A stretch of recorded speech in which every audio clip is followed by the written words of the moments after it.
Hello friends, आज हम बात करेंगे यदि किसी व्यक्ति का ब्लड शुगर लेवल बहुत ज़्यादा बढ़ जाता है। घर पर मान लीजिए उसका शुगर लेवल 400-500 अगर हो जाता है तो उसे इमरजेंसी में क्या करने की आवश्यकता है, कब उसे हॉस्पिटल ले जाने की आवश्यकता है और क्या क्या चीज़ें हैं जो उसे घर पर मैनेज किया जाए, कैसे सिम्टम को रिकॉग्नाइज करें और कैसे उसे मैनेज करें। आज उस पर डिस्कशन करेंगे और प्रिवेंट भी कैसे करें, लॉन्ग टर्म दोबारा ना हो इसके लिए भी क्या करें, इन सब चीज़ों को डिस्कस करेंगे।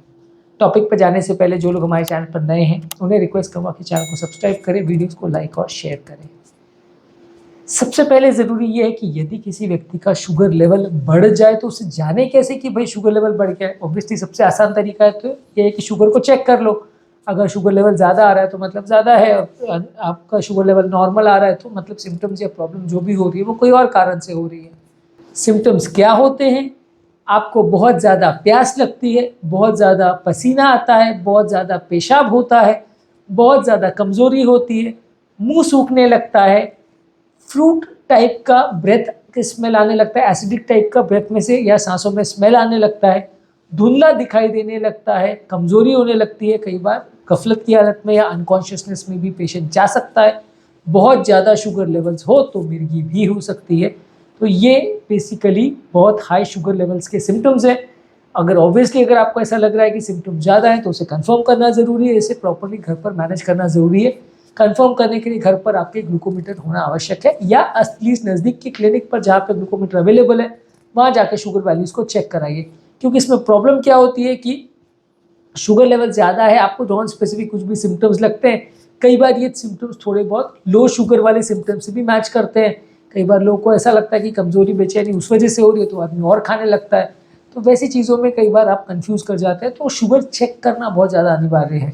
और आजकल ग्लूकोमीटर होना कोई मुश्किल बात तो है नहीं, ज़्यादातर घरों में जहाँ पे डायबिटिक पेशेंट्स है ये अवेलेबल है, ज़्यादातर क्लिनिक्स में भी अवेलेबल है। 1000-2000 रुपये में ये इजीली किसी भी ऑनलाइन साइट से आपको मिल जाएगा, उससे सस्ते भी होते हैं। 10 से 15 रुपये की ग्लूकोज टेस्टिंग की स्ट्रिप होती है। तो ये काफ़ी ईजी टू यूज़ है और ज़्यादातर लोग इवन जो कम एजुकेटेड है या बहुत अच्छा उनका साइंटिफिक नॉलेज नहीं भी है वो भी इसको ईजिली यूज़ कर पाते हैं, क्योंकि ये बहुत कोई टफ नहीं है यूज़ करने में। तो आपको सबसे इम्पॉर्टेंट चीज़ है कि घर पर ही ग्लूकोमीटर रखिए और घर पर ही उसको चेक करिए जब कभी ऐसा आपको लग रहा है। शुगर वैल्यूज अगर आपको मिल जाती है तो फिर उसको मैनेज करना थोड़ा ईजी हो जाता है। अगर आप गलत डिसीजन ले लेते हैं और लो शुगर में हाई का ट्रीटमेंट कर देते हैं और हाई शुगर में लो का ट्रीटमेंट कर देते हैं तो आपको प्रॉब्लम हो जाएगी। तो इसलिए आपको एक्यूरेट शुगर वैल्यूज़ को जानना ज़रूरी है। साथ में आपको पेशेंट का ब्लड प्रेशर भी उस समय जांचना ज़रूरी है, क्योंकि कई बार इस तरह के पेशेंट जिनमें शुगर वैल्यूज़ बहुत ज़्यादा होती है उनका ब्लड प्रेशर भी फ्लक्चुएट करता है, या तो बीपी भी राइज हो जाता है, बीपी भी कम हो जाता है। तो वैसे केस में कई बार थोड़ा मैनेज करना उससे भी मुश्किल पड़ता है। तो बेसिक घर पर वाइटल्स आपको चेक करने की ज़रूरत है। पेशेंट का ब्लड शुगर, पेशेंट का ब्लड प्रेशर, पेशेंट का पल्स कितना है, पेशेंट का सैचुरेशन कितना है, ये भी आप चेक करें। सिंपल पल्स ऑक्सीमीटर सब जगह अवेलेबल रहता है आजकल, कोविड के बाद से तो ज़्यादातर घरों में देखा जाता है, तो उससे आप वो भी चेक कर सकते हैं। तो इससे कोई सीरियस इन्फेक्शन या कोई प्रॉब्लम तो नहीं हुई है, हृदय गति बहुत ज़्यादा या बहुत कम तो नहीं हुई है, ये भी आपको थोड़ा आइडिया मिल जाएगा जिससे मैनेज करने में आपको ईजी होगा। इसके अलावा एक बार आपको जब बेसिक आइडिया लग गया कि इसको शुगर आपका बढ़ गया है, 350-400 से ऊपर हो गया है, तो पेशेंट को आप इंकरेज करिए कि वो पानी ज़्यादा पिए। बहुत ज़्यादा पानी पीने से शरीर में जो एक्सेसिव शुगर है उसको फ्लश आउट करने में थोड़ा मदद मिलता है। ये पानी जो आप पी रहे हैं वो सिंपल पानी ही होना चाहिए, उसमें कोई फ्लेवर डाल के, कैफीन डाल के या जूस डाल के या शुगर डाल के वैसा कुछ करके पानी मत लीजिए, सिंपल पानी ही लीजिए। तो ये ज़्यादा अच्छा है, और जितना ज़्यादा पानी लेंगे अच्छा है। ऐसा नहीं है कि आप 10 लीटर पानी लेना चालू कर दें, ऐसा नहीं है कि आप कंटिन्यूस पानी ही पीते जाएं, पर अगर पानी की ज़रूरत लग रही है और खासकर अगर प्यास लग रही है तो आप कम से कम 2-3 लीटर पानी अगर पीते हैं तो इससे अच्छा फ़ायदा मिलेगा। अगर घर पर इंसुलिन अवेलेबल है, जो कि काफ़ी डायबिटिक पेशेंट्स में होता है, तो एक अप्रॉक्सीमेट कितना रिक्वायरमेंट है उसके हिसाब से आप पेशेंट को इंसुलिन का डोज दे सकते हैं। ज़्यादातर इस तरह के केसेस में हमें रेगुलर इंसुलिन या रैपिडली एक्टिंग इंसुलिन लेना चाहिए। ये इंसुलिन घर पर अलग से हमें रखने की आवश्यकता है। ये इंसुलिन जो है ये जल्दी एक्ट करता है और इसका असर लगभग 2 से 4 घंटे तक रहता है, कभी कभी 6 घंटे तक भी रहता है।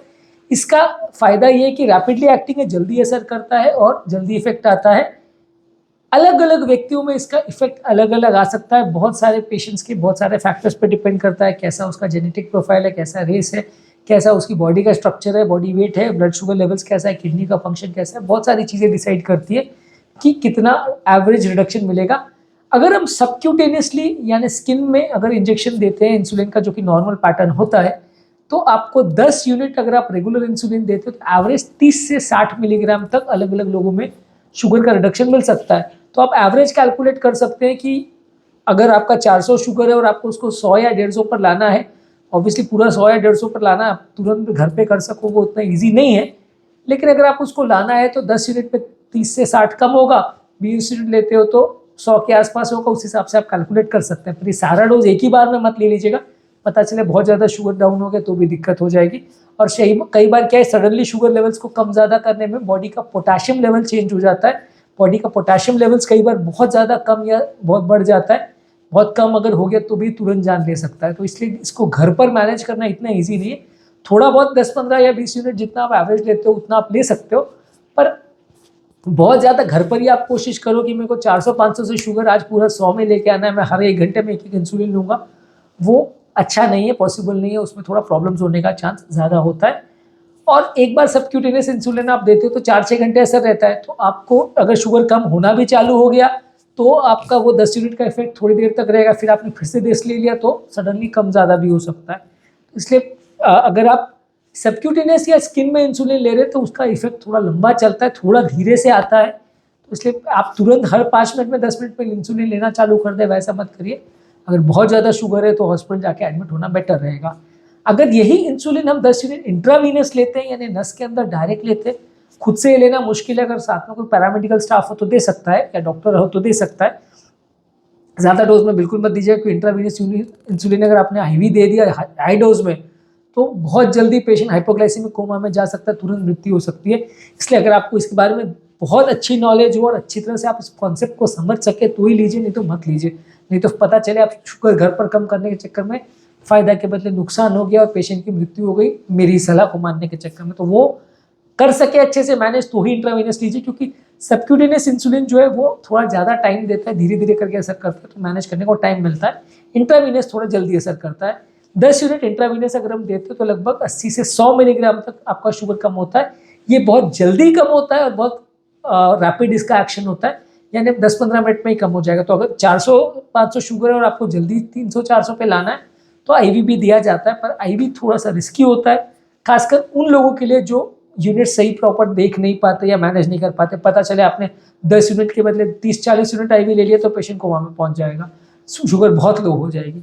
वैसा मत करिएगा। और उसमें जो इलेक्ट्रोलाइट के इम्बैलेंस भी है वो भी बहुत रैपिडली होंगे, तो हॉस्पिटल में उसको मैनेज करना ईजी होता है। घर पर अगर आप कर रहे हैं और आप प्रॉपरली स्किल्ड है मैनेज करने को तो ही ऐसे कीजिए, नहीं तो थोड़ा सा रिस्की हो जाएगा। इसके अलावा टैबलेट देने की जहाँ तक बात है तो आप टैबलेट्स पेशेंट को दे सकते हैं। टैबलेट जो रेगुलर पेशेंट लेता है उसका एक आध एक्स्ट्रा डोज दे सकते हैं, पर टैबलेट्स का इफेक्ट थोड़ा सा इनकन्सिस्टेंट होता है, वो 10 से 12 घंटे तक असर करती है। एक आध एक्स्ट्रा टैबलेट लेके या उस टाइप का खाना को थोड़ा कम ज़्यादा करके आप थोड़ा और मैनेज कर सकते हैं। कौन सी टैबलेट लेनी है, वो कितना शुगर वैल्यूज़ को कम करेगी और हर व्यक्ति में उसका कितना इफेक्ट आएगा, वो केस टू केस वेरी करता है। एक एवरेज अंदाज़ा आप ले सकते हैं आपके डॉक्टर से कि एक मेडिसिन कितना कम करेगी, उस हिसाब से इमरजेंसी ऐसा कोई सिचुएशन हो तो घर पे एक आध 2 टैबलेट्स एक्स्ट्रा ले सकते हो। पर शुगर के टैबलेट्स को असर करने में 1-2 घंटा लगता है, तो वो उतना अच्छा इमरजेंसी ट्रीटमेंट तो नहीं माना जाएगा। लेकिन ये है कि अगर शुगर वैल्यूज़ बिल्कुल 500-600 नहीं हो, मान लीजिए 300-350 के आसपास हो, तो आप एक आध टैबलेट 2 टैबलेट एक्स्ट्रा ले सकते हैं डॉक्टर से पूछने के बाद, डिस्कस करने के बाद, और उसको फिर उस तरह से मेंटेन कर सकते हैं। 1-2 दिन के बाद डॉक्टर के पास वापस शुगर वैल्यूज़ करवा के फिर से उनके पास जा सकते हैं। देखिए, ये चीज़ों को समझना ज़रूरी है कि ये सारे एडजस्टमेंट्स जो हैं वो आप एजुकेटेड और अच्छी तरह से मैनेज कर सकते हैं तो ही करिए। आप एक बार में मैनेज करने के लिए 500 की शुगर 500 हो गया तो आपने 5 गोली इकट्ठे खा लिया, आपने इंसुलिन भी साथ में लगा लिया, तो शुगर सडनली बहुत कम भी हो जाए और रिस्की भी हो जाए, ऐसा भी हो सकता है। तो कर सके तो ही करिए, नहीं तो हॉस्पिटल चले जाइए, वो डिक्टम है। अब ज़बरदस्ती मेरे को हॉस्पिटल नहीं जाना, घर पे मैनेज करना है, वैसी कोशिश हर केस में मत करिए, कई बार उल्टा भी पड़ सकता है। इसके अलावा आपको कीटोन बॉडीज़ के लिए मॉनिटर करना है। कीटोन बॉडीज़ के लिए ज़्यादा एक्यूरेट टेस्ट तो ब्लड कीटोन वैल्यूज़ होता है, लेकिन यूरिन में भी कीटोन स्टिक्स वगैरह आती है, उससे भी आप देख सकते हैं। अगर कीटोन बॉडीज़ पॉजिटिव आ रही है तो फिर पेशेंट का बॉडी में पानी की बहुत कमी है, पानी ज़्यादा पीना है, इन्फेक्शन होने का चांसेस है, वैसे पेशेंट में हॉस्पिटलाइजेशन तुरंत ज़रूरी है, क्योंकि वैसे पेशेंट में जान का खतरा हो सकता है। तो घर पर कीटोन स्टिक्स भी रख सकते हैं जो यूरिन में कीटोन को चेक करती हैं। वो अगर पॉजिटिव आता है तो फिर आपको शायद एस्पिरेशन की ज़रूरत पड़ेगी। इसके अलावा आपको अगर कोई साथ में इन्फेक्शन वगैरह है या कोई ऐसा प्रॉब्लम है जिसकी वजह से आपको लगता है कि ये बड़ा है, तो उसको फिर मॉनिटर करने की ज़रूरत है। पर ये सारी चीज़ें जो है घर पर करना थोड़ा सा मुश्किल है, हॉस्पिटल में मैनेज करना पड़ता है। इसके अलावा आपको अपने फर्दर प्रोफाइलैक्सिस करने के लिए, एक बार मान लीजिए आपको प्रॉब्लम हो गया, डॉक्टर के पास चले गए, उन्होंने मैनेज कर दिया, शुगर कम आ गया, दोबारा मैनेज करने के लिए, दोबारा इम्प्रोवाइज करने के लिए फिर आपको कोशिश करनी है कि आप टैबलेट्स का कंसंट्रेशन थोड़ा बढ़ाएं, टैबलेट्स की डोज बढ़ाएं। टैबलेट्स अगर असर नहीं कर रही तो साथ में इंसुलिन या टैबलेट्स के बदले इंसुलिन ले। खाने पर विशेष ध्यान दें, बहुत हाई ग्लाइसेमिक इंडेक्स के फूड ना ले। रेगुलर शुगर को वैल्यूज को घर पर चेक करते रहें। रेगुलर घर पर आपके जो भी सिम्टम्स है उनको प्रॉपरली मॉनिटर करिए कि कोई प्रॉब्लम, पसीना आना, चक्कर आना, कमजोरी आना, भूख लगना या हाइपोग्लाइसीमिया के सिम्टम्स है। इसके अलावा अगर बहुत ज़्यादा प्यास लगना, बहुत ज़्यादा पेशाब होना, चक्कर, कमजोरी या सुस्ती होना, ये हाइपरग्लाइसीमिया के सिम्टम्स है। तो ऐसे कोई सिम्टम्स तो नहीं हो रहे, तो ये आपको थोड़ा ध्यान रखने की आवश्यकता है। ऐसी कोई भी इमरजेंसी हो तो किस हॉस्पिटल में किस डॉक्टर से संपर्क करना है, कहाँ शिफ्ट करना है पेशेंट को, इसकी पूरी तैयारी होनी चाहिए। क्योंकि कई बार इमरजेंसी में कहाँ प्रॉपर मैनेज हो पाएगा, कहाँ प्रॉपर आईसीयू फैसिलिटी है, वो थोड़ा जानना पहले से ज़रूरी है। ज़्यादातर किसी भी जनरल फिजिशियन के यहाँ जहाँ आईसीयू सेटअप है वहाँ पे डायबिटिक कीटोएसिडोसिस और सीवियर हाइपरग्लाइसीमिया को भी मैनेज कर सकते हैं। तो वैसी जगह आप शिफ्ट करेंगे तो इतना दिक्कत नहीं आएगा। लेकिन अगर पहले से आपको पता हो और किस हॉस्पिटल में ज़्यादा अच्छी फैसिलिटीज है वहाँ आप शिफ्ट करें तो वो ज़्यादा अच्छा है। इमरजेंसी में एम्बुलेंस को कैसे कॉन्टैक्ट करना है, किस डॉक्टर को कॉन्टैक्ट करना है, किस हॉस्पिटल में लेके जाना है, इसके लिए मेंटल प्रिपेयर्डनेस और तैयारी होनी चाहिए। क्योंकि आपको अगर वो नहीं पता रहेगा तो आप सडनली रात को 2 बजे प्रॉब्लम हुई, आप कंफ्यूज हो गए कि कहाँ लेके जाना है। ट्रीटमेंट एक डॉक्टर के पास चल रहा है, इमरजेंसी में दूसरे के पास चले गए, तो प्रॉब्लम फिर कन्फ्यूजन की हो जाती है। तो वैसे केस में अगर ऑब्वियसली वो अवेलेबल नहीं है डॉक्टर तो दूसरे के पास जाना है, लेकिन थोड़ा अननेसेसरी कन्फ्यूजन अवॉइड हो तो ज़्यादा अच्छा है। इसके बाद आपको मेडिसिन वगैरह के डोजेस को एडजस्ट करना है, रेगुलर एक्सरसाइज करनी है। कोई भी इन्फेक्शन या प्रॉब्लम जो सडन शुगर को बढ़ा सकता है उसको अच्छे से कंट्रोल करना है। रेगुलरली आपको एक्सरसाइज करना है, स्ट्रेस लेवल्स को कम करना है, कितना कार्बोहाइड्रेट आप खा रहे हो उसकी प्रॉपर काउंटिंग रखनी है, इंसुलिन से कितना आपका शुगर कम हो रहा है इसकी प्रॉपर काउंटिंग रखनी है, खाने पीने के टाइमिंग्स का विशेष ध्यान रखना है, रेगुलर डॉक्टर के साथ फॉलोअप में रहना है और रेगुलर सिम्टम्स को मॉनिटर करते रहना है। तो ये सारी चीज़ों का आप ध्यान रखेंगे तो आपको बार बार प्रॉब्लम्स होने का चांस कम होगा, शुगर ज़्यादा बढ़ जाने का चांस कम होगा। उम्मीद करूँगा कि आज के टॉपिक में कुछ नई बातें जानने को मिली होगी। जो लोग हमारे चैनल पर नए हैं उन्हें रिक्वेस्ट करूँगा कि चैनल को सब्सक्राइब करें, वीडियोज़ को लाइक और शेयर।